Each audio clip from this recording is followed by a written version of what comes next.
production prototype. This was Yul Brown's first production prototype 14 years ago, and he gave it to us. They're in production down there with a modern facility. But this portion here is nothing but a common AC DC arc welder. The reason it's so noisy, he had to hand make this transformer. At the time in Australia, you can't go down and buy a transformer or a coil right off the shelf, so he had to buy this. What the machine wants or needs is a 100 amp, 24 volt DC. So we take a normal buzz box that you can buy for about $200–300 and use the DC off of it. So this can be used as AC or DC arc welder also, this unit. So this would be like 3 different weld units combined. Across the bottom and along the side is 6 manufacturing cells. We have 6 cells across the bottom, and then a control cell on the side. This is where we put the water in. This is the water filler, and this is a pressure release valve. You notice no pressure release valve because the gas implodes, it doesn't explode, so a release valve wouldn't help you. But in Australia, in the beginning, he had to put that on there until Parliament changed the law. The gas is unique. It comes out of one hose. This is what we call a flashback arrestor. When we originally got it, the machine didn't have it because without it, it still operates. This is a dual control pressure valve. This will keep 2 atmospheres, even when the machine's full open and the machine's off. It keeps 2 atmospheres in there. It operates between 40 and 60 psi, so that's a safety valve also. This one here,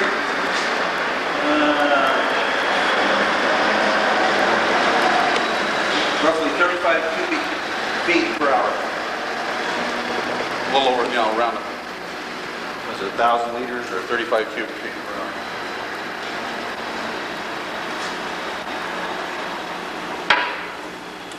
Now, one of the unique things about this,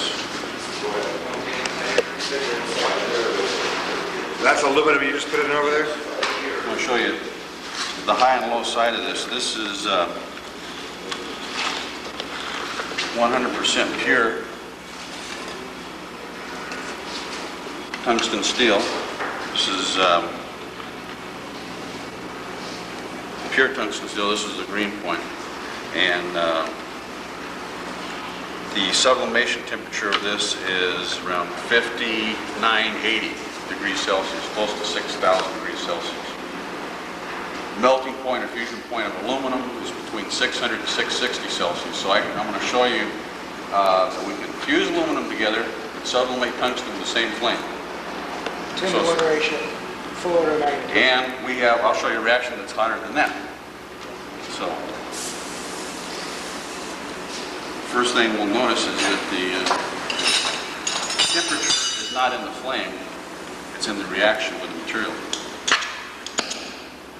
Now you say when that's coming out though, it's turning literally to steam now? No, it goes back to water because here's a thick aluminum plate. It's acting like a heat sink. So you can actually see it going back to water. Condenses. Condenses right on the plate, just like it would on the steel. Yeah.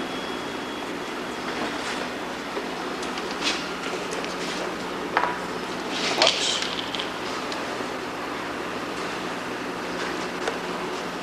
You might want to come on this side to see better.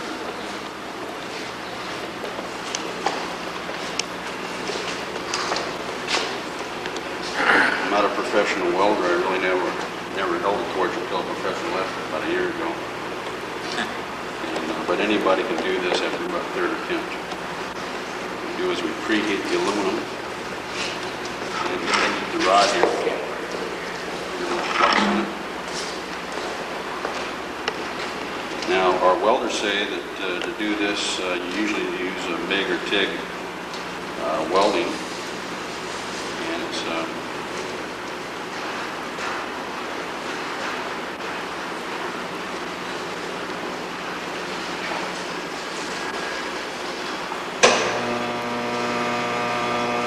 What's that doing? That doing right now? It's making more of it, or what? it's fusing it together. Noise. Oh, that's just a transformer kicking Making on. more gas.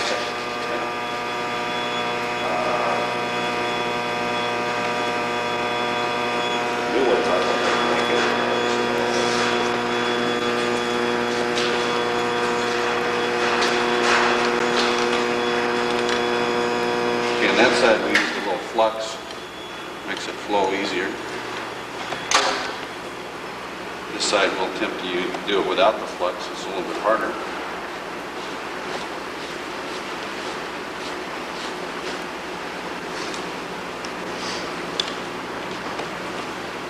This is not to show that I can weld or not weld. It's basically to show you the temperature variation of this flame. It's interesting, you know, this other side over here, you didn't even burn the flux off when you welded it. I can. Now let's see. Yeah. But If this, I want to burn it, I can. Now, that's hot. Okay, same flame, no adjustment. Okay. This is 100% pure tungsten steel. And we can turn that right back to gaseous vapor. Don't breathe the fumes. There's no ultraviolet light. We've had that tested. Go right back to gas.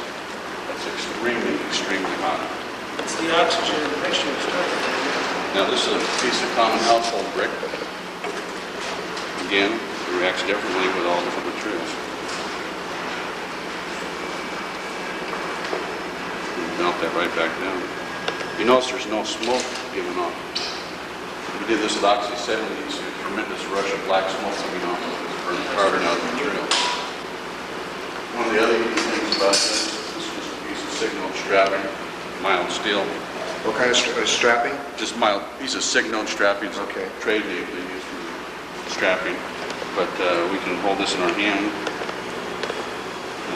cut right through this.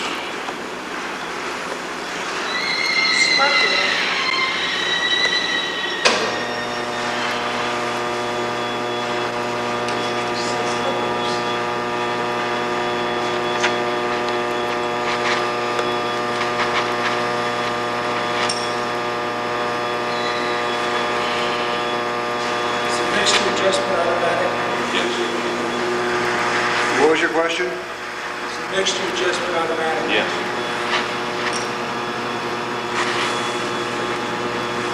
When you try this with any other type of gas, you have to hot for a long time ago. I notice you're holding that with your hand. Yes. Actually, I don't know if you can see it, but there's actually, see the moisture vapor there? Right underneath the thumb, that's actually moisture. Now, if I let it sit there, in a few seconds, it's going to be hot. Heat's going to rush down. We talked about the other one, this being extremely hot. This is a piece of mild steel, also a half-inch rebar. Giant's hot in here. Yeah, it is well. Okay, now I'm going to add a little bit of aluminum to it. Similar to a thermite reaction, but not a thermite reaction.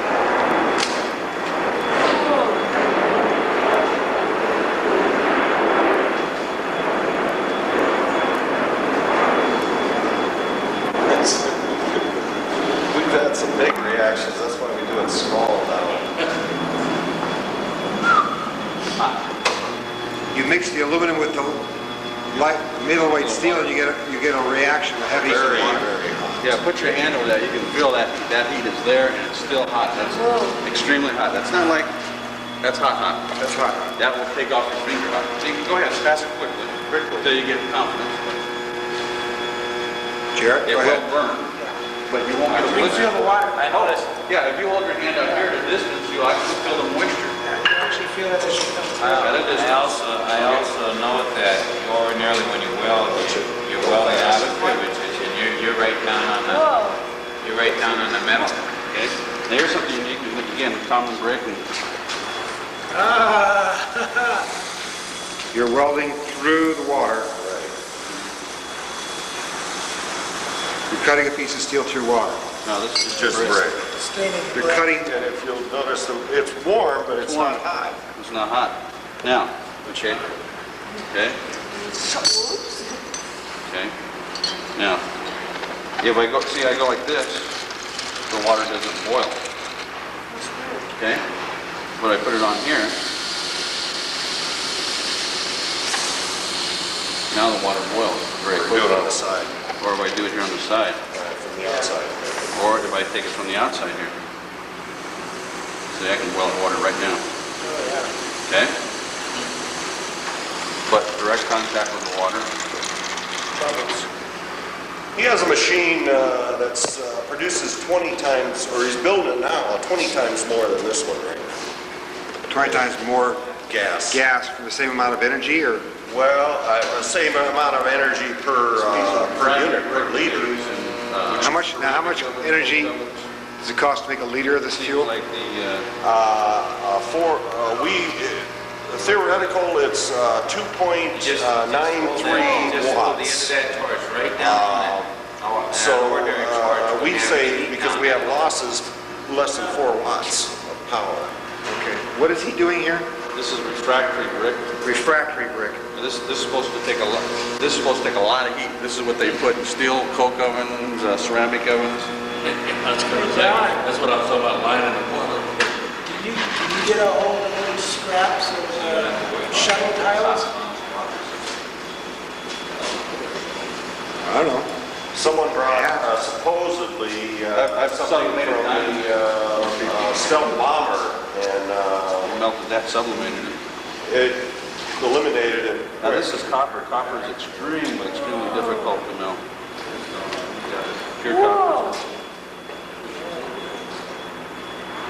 Awesome! Here's it to water. One torch fits all. But see, the welding is the least of this.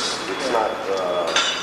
Yeah, I hear that thing kicking in fairly often.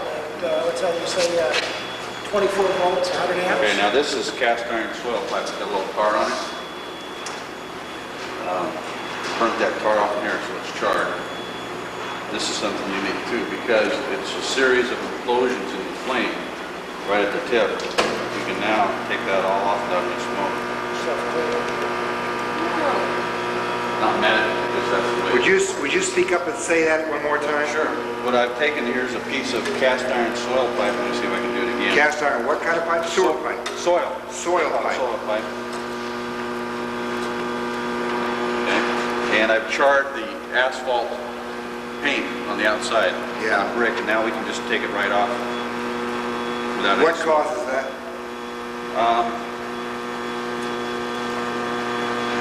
It's a series of small implosions in the flame that actually burn up the material without smoke. Isn't that primarily carbon? Yeah, once it's burned. The blackness, and that mostly carbon? Yeah. With the flame being, hydrogen and oxygen, if you get it that close, you're going to get... Combining with whatever energy is stored in the material. Whatever this flame is in contact, that's why you get different reactions Oh, with right, materials. each material has a certain energy level, and it releases it when it oxidizes, and it requires the oxygen to do the oxidization. In other words, if you were to take, for instance, an oxyacetylene torch or something like this, and put it in a room of pure oxygen, you'd have a hell of a lot different reaction than you would in a normal atmosphere. Okay, so I think, it's just a personal theory that I'm studying it, that a lot of the instant reaction we have is the fact that you are pumping pure oxygen, even if it's an isotope or whatever it's doing, into there. That's how you can get that kind of reaction immediately. Which the only question in my mind is then, what is hydrogen? It's not modular.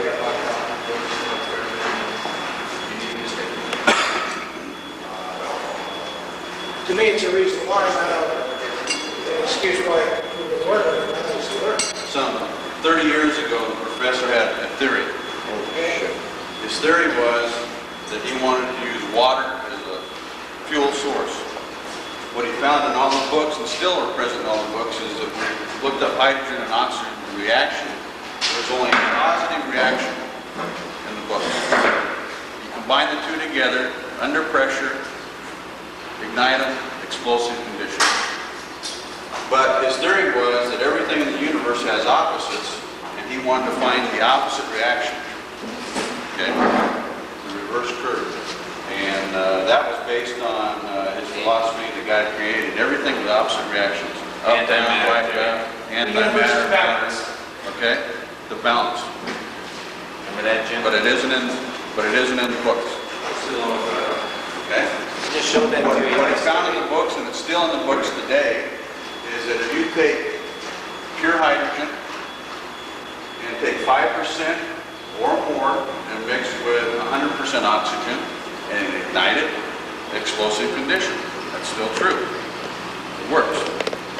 If you take pure oxygen, 5% or more, and mix with hydrogen, ignite it, explosive mixture.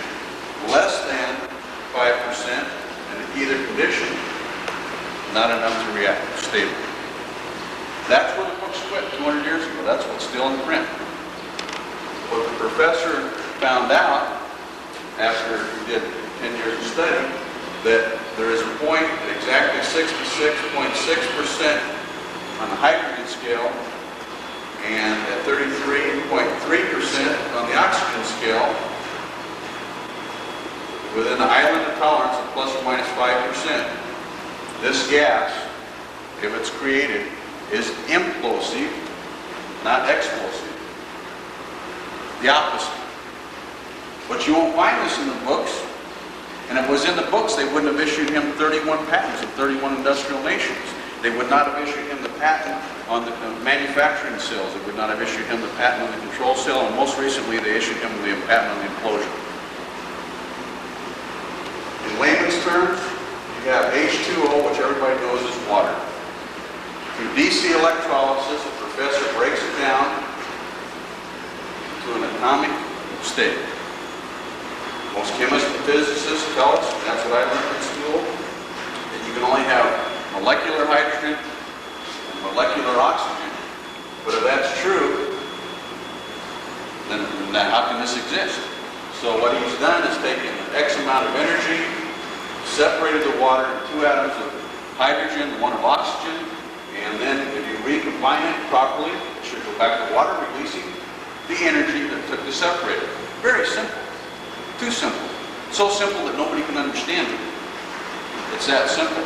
How he does it, he has no membranes or baffles or separation pieces. Everybody that had high school chemistry had the U-tube, fill it with water, and you had the minus and the plus, and I think this was oxygen on this side and hydrogen on this side, and you put a DC voltage through it, and you separated the two, and you kept them separated, and you can burn the hydrogen in the air over here, you can take the oxygen and breathe it over here, or you can mix the two together and blow it in a big explosion. But they mix it exactly that. Okay, but they were kept separate, and they were in the molecular state. So now, what happens in the molecular state, you combine the two together, you get a explosion-implosion, or the combined reaction. You break the bond with this oxygen, you get your water, you get your steam vapor, and an extra oxygen that recombines again. So what you get is an explosion-implosion, reducing the volume by 2/3. That's a normal reaction, so everybody says, oh, you can do that, no problem. The professor's gas, 1 liter of water will expand to 1,860 liters of gas. When you take 1 liter of gas, the reverse now, you will reduce the volume by 1,859 to 1, or a vacuum. It's almost perfect, or it's vacuum. So unique that they've issued him a patent on it. So unique that they had to change parliamentary law in Australia. So unique, it scares the heck out of a lot of people. So unique that they're now starting to teach his practices in some of the local schools down there. So how does he keep the two gases from going into the regular state, which is instead of fission? He's told me parts of it, but if I tell you, then it destroys the secret of the patent. I mean, if it's a secret, then how does it happen? It's a theoretical patent, just like the Rothschilds has a theoretical patent on the cathode ray tube. It's the principle. Okay? Everybody that goes to television set the day in the world still have to pay the Rothschilds a royalty on the cathode ray tube because they didn't have a patent on the TV set, they had the theoretical patent on the cathode ray emitting tube. Anybody that uses part of that in their system has to pay them a royalty. Should have had more of a stake.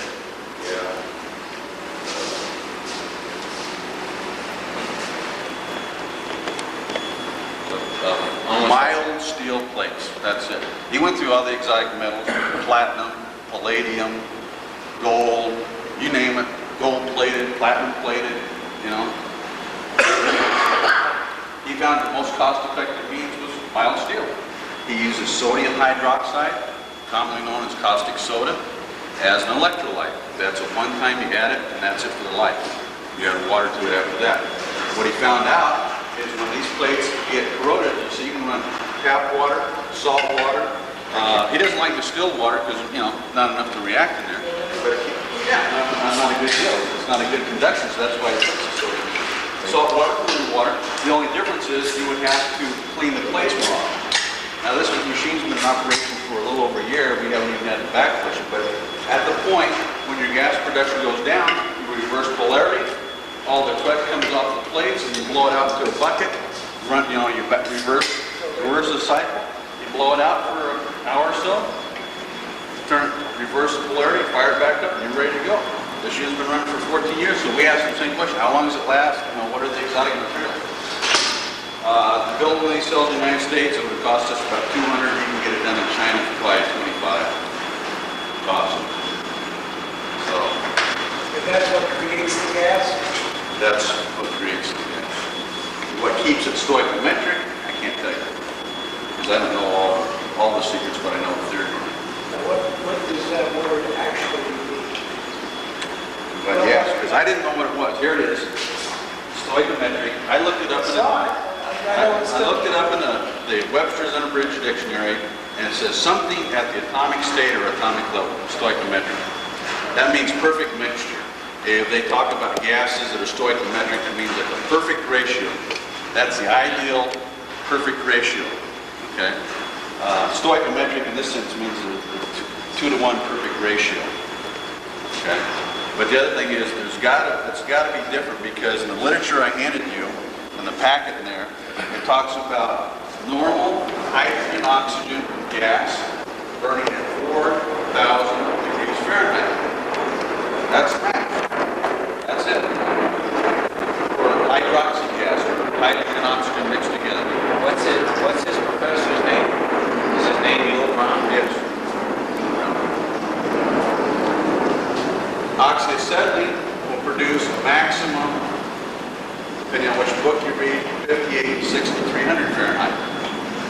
So, because hydrogen and oxygen is dangerous to use if you're using bottle gas, usually they separate the bottles by a long distance. They have a very expensive regulator, and they don't use it anymore. It's really too dangerous to mess with it. Okay? Hydrogen leaks out of the bottles. It's a messy thing to work with, and they got oxyacetylene that does a much better job. They really do. But if that's true, if this is all it is, then how can we sublimate tungsten steel at around 10,500 degrees Fahrenheit? We've had a lab come in and test the flame. They tell us it's around 200 chamber full of water. Okay, you just fill this full of water from that chamber. Correct. Way down there. It's got a connecting hose in between. Okay.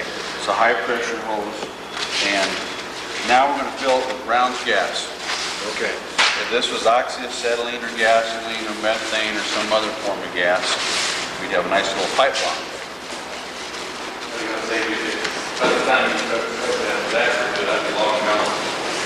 I mean, if anybody else wants to try The it. thing is full of water here. When you put the gas in here, it's going to push the water out there through that pipe and out into there. What they're guaranteeing is that they have nothing but pure gas in this cylinder. That's the reason. Simple displacement of water by the gas to ensure there's nothing in but gas. Very crude. Very crude, but does it? Jared, you're on the way. Henry Ford, you know, when Jack. we built the first compression engine, it was very crude too. You know, the first engine was built was not a turbocharged V8. No, but about that time, they had stainless steel around miles an hour. You saw that too, huh? There we go. Okay, now, Okay. you're purging the total, all the water out of that system just with the gas. It's hard to see. See all the little bubbles going out there in the hose at the end. It's All right. time to make sure we got all the water out. Because until we do that, we don't know if we've got all the air out. It's still going out. Is it gas a little bubbles? What does it look like now? It's still coming out? Natural. Okay.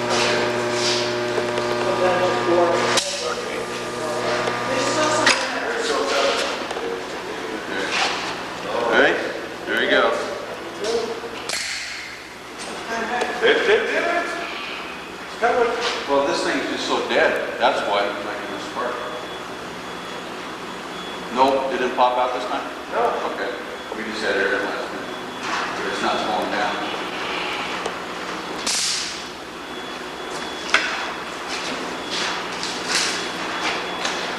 Why? That did it for me. We've So done the it. implosion just sucked the water right back in. Yeah. And when he was getting the patent, the investigator says, "Now, you say you can do this in 1 second. That took 7 seconds." So he drilled some more holes in here and did it. Couldn't even see the water because it had gone that fast. So that's when they gave it to him. See, because that's going through a hole. And you just open up the valve just there, Let all that water back down. and now the water is coming up. There it goes. Gas for 1 kilowatt hour. That would be 1,000 watt hours. But here's where it comes in. Or 2.94 watt hours per liter. The professors had it tested. It's actually less than that, but he's conservative with this number. Because we had to use a transformer, this machine wants 480, we had to bump it up from 220 to 440, 480. They give us our DC on this. We're using 4 watt hours to produce 1 liter. Then we filled a chamber with 1 liter of gas. This is about 4.5 liters here. And put a spark plug in and implode it. We could lift 1 liter of water in 1 second, assuming that we had piping sufficient enough to overcome the frictional losses. The professor's done that and exceeded the 1 second limit. Done better. Hydrogen oxygen mixture will burn at roughly 3,600 meters per second, so it's the fastest burning gas known. Once you ignite that, there's no other gas that can catch it. It will go right along the way. If this was 10 meters, close to 1 atmosphere, we could do that work in 1 second. We now have created the world's most efficient water pump. Well, that's great. Water You pump, want- okay. You want to pump water, big deal. But we also found out that was unique there's a formula. We have 1 kilogram of mass, 1 liter of water, or 2.2 pounds. And you lift it 1 meter in 1 second. That takes 9.81 watt hours or watts to do the work. Okay. If we lift it 10 meters in 1 second, it takes 98.1 watts. Now, this is theoretical. This I is can't not- lift it 10 meters. What? I can't lift the water 10 meters, can I? 1 atmosphere. Actually, a little bit more. It's 1 atmosphere. 33.9 feet at sea level. Look at the table. Now, if the books tell us that we, with 1 kilogram of mass, 10 meters 1 second equals this many watts, and we can store this water in an upper reservoir, okay? And now we drop it down to a conventional turbine. You can conventional turbine run-of-the-mill is about 78% efficient. We get back about 19 times more than we put in. What's the problem? Something's definitely wrong. Because now the first thing I saw, that perpetual motion can't happen. It can't And it exist. borders on that, doesn't it? Okay. Something's wrong. Something's definitely wrong with that. Either this is wrong, or this is wrong, or something's wrong there, right? But what we didn't take into consideration, for the first time ever, we have now triggered the atmosphere to do work for us. Just like you use wind to turn a windmill, like you use wave energy in the ocean, like you use sun for solar panels. But for the first time now, we've got a economic process to use the atmosphere to do work for us. Unlike solar, unlike wind, we're dependent on when the wind blows or when the sun is up. The atmosphere, as far as last time I checked, operates 7 days a week, 24 hours a day, 365 days a year. I ignite it and it pulls the water up, right? That's the one-way valve coming in. Okay? Leave some water in. Now I leave a little bit of water in there, so I have a seal, a barrier. Now I fill it with gas again, my second stroke. Now it pushes this water out, correct? Through this one-way valve. Can't go back down, it's got to go out this one-way valve. And now that I've got 60 psi operating for me, I can go another 3 atmospheres. If I'm making simple, 15 pounds per square foot in the atmosphere, okay? But I can go another 132 feet. Now drop that water to a pin stop, what do you get? Okay? Because I've got 60 psi. I can go to 200 psi. Okay? Answer this question. If I can produce 340 liters per kilowatt hour and we pay 8.4 cents,